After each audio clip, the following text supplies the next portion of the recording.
everyone, I'm Alex and I'm the hands behind Lovecraft Crochet. My plushies are for the anxious, depressed, autistic, and neurodivergent. Small enough to travel in a purse, backpack, diaper bag, or even your pocket. You can check out my Facebook page or TikTok to see what patterns are available and stay tuned for the new ones coming out. I also make hats, scarves, blankets, and dice bags for the tabletop gamer or dice goblin in your life. Feel free to order through the page, TikTok DMs, or via email at love.craft.crochet@gmail.com. Now, on to the segment.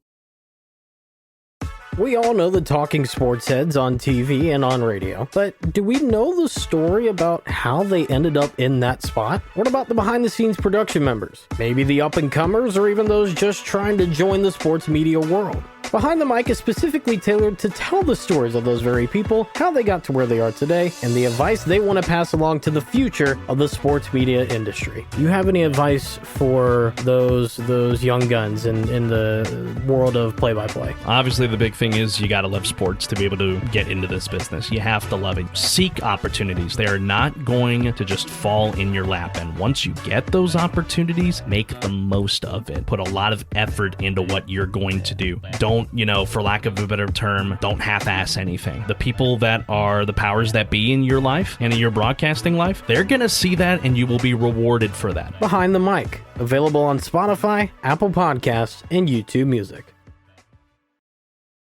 Due to the graphic and disturbing nature of the crimes discussed, listener discretion is advised. Retrostatic Radio presents Killing 15 Minutes.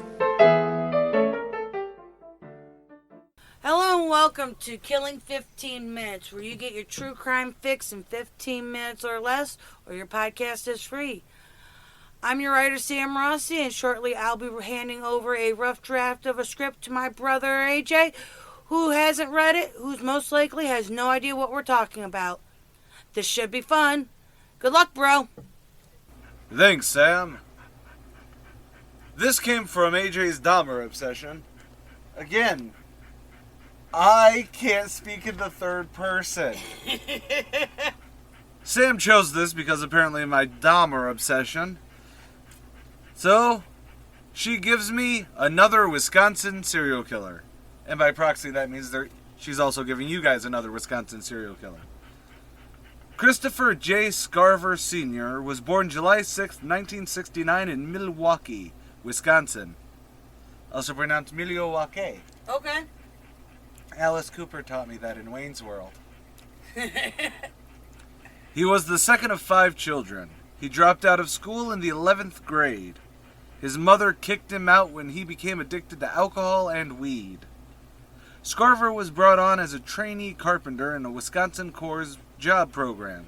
According to him, Edward Patz, his supervisor, promised a full-time job on completion of the program. Patz was dismissed, and Scarver did not get the job. He began to drink heavily. He would later say that while drunk, he heard voices calling him the Chosen One. Man, God, this is like the 20th Chosen One we've had. I know, right? And again, only one of them technically got validation for their Messiah complex. Yep. Because he was still alive, Yes. He was diagnosed with schizophrenia and was suffering from messianic delusions. Messianic is also known as the Messiah complex, a state of mind where a person believes they are a savior or will be. Wow, I think I just alluded to that before you added that sentence in. You did really good. Yay!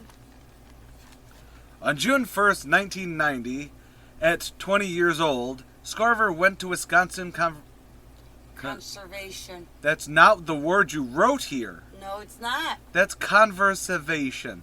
What the hell's conversation? I don't know.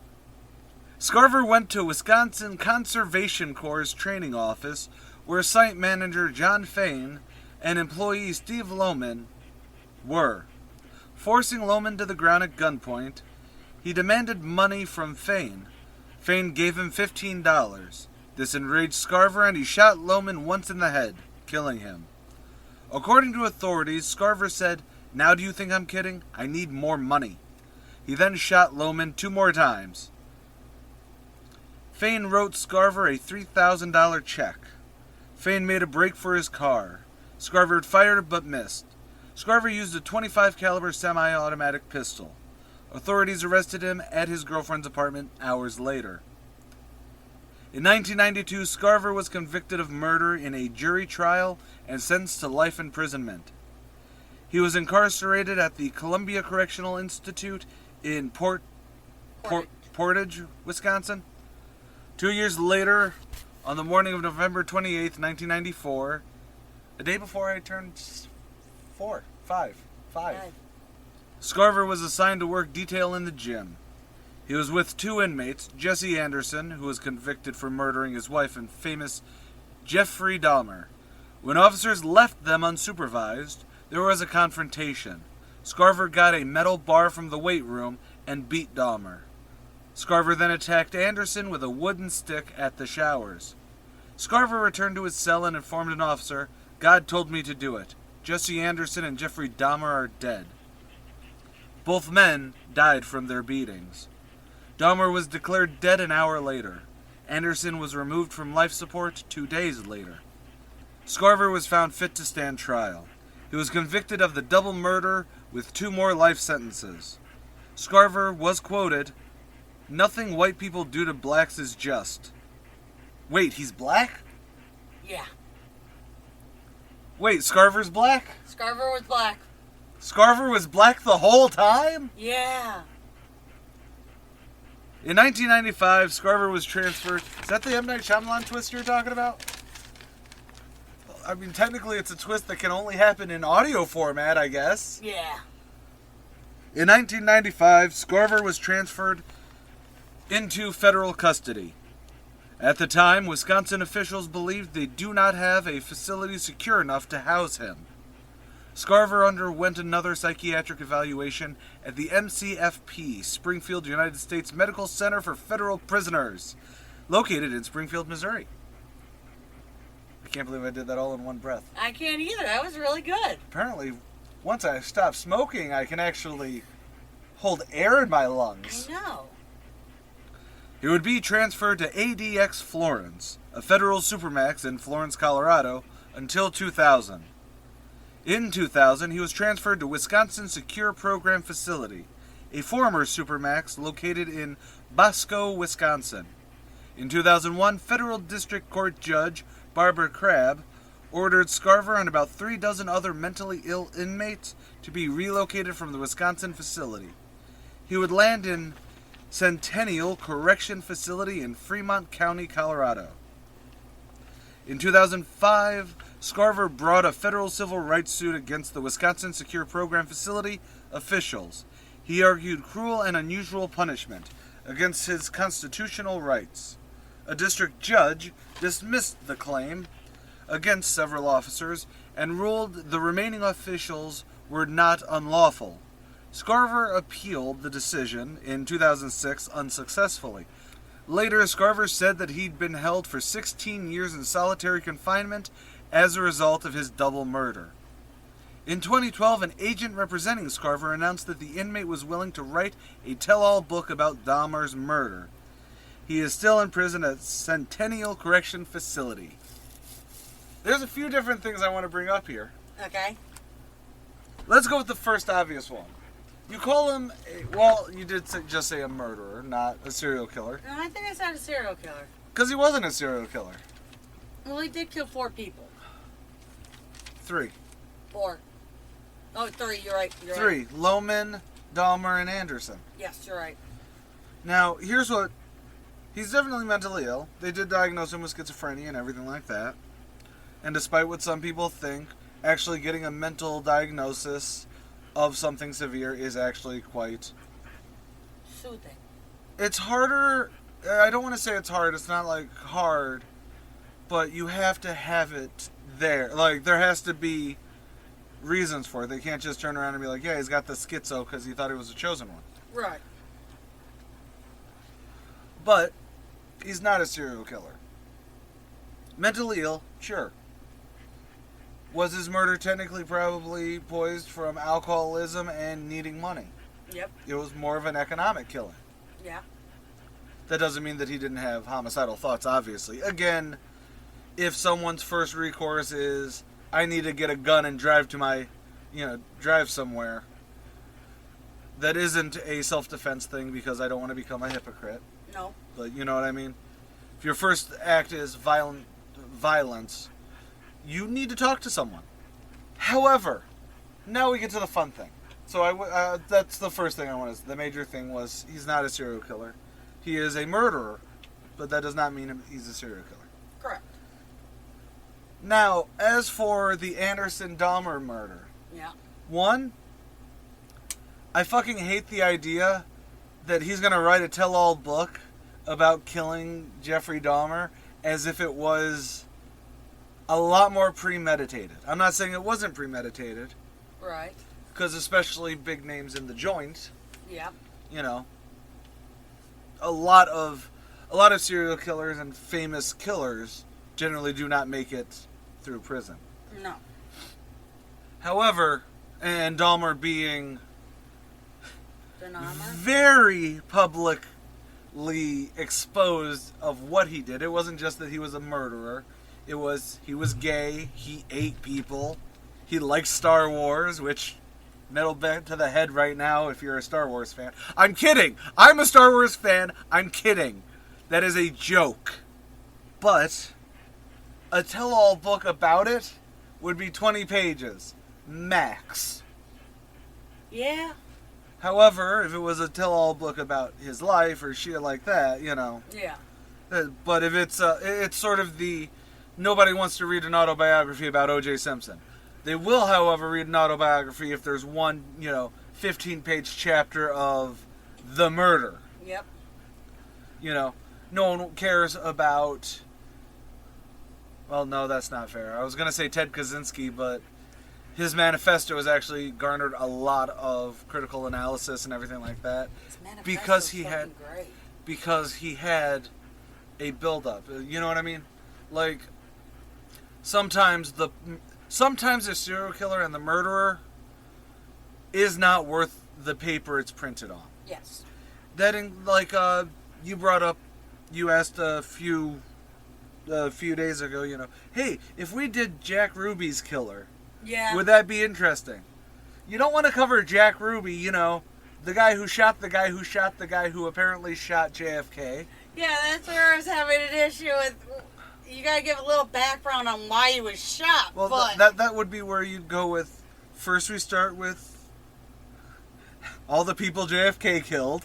Then we go with Lee Harvey Oswald, and then we go to Jack Ruby. Then we go to. I don't know who shot Jack Ruby. Okay. I don't either. I was gonna say Sirhan, but that's the dude who shot Bobby Kennedy. Yeah. Who was then also killed in custody, if I remember rightly. I don't remember. I believe so. Or he's still in prison. No. I know he's not in prison. I swear to God he's not in prison. I could be wrong, but I swear Sirhan was also killed in police custody. I'm not saying he was killed by the police, just like Lee Harvey was killed while in police custody. Because Jack Ruby came up and went plop, plop, plop, like a good Texas boy. But anyways, the point there is that part annoys the fuck out of me. I will always stand by that we still have a lot of institutional racism and even casual racism in the U.S. Right. However, and even especially in prisons where there is a lot more clicking happening. You know what I mean? Yeah. No, that didn't give a death date. No. I also didn't realize it was Palestinian.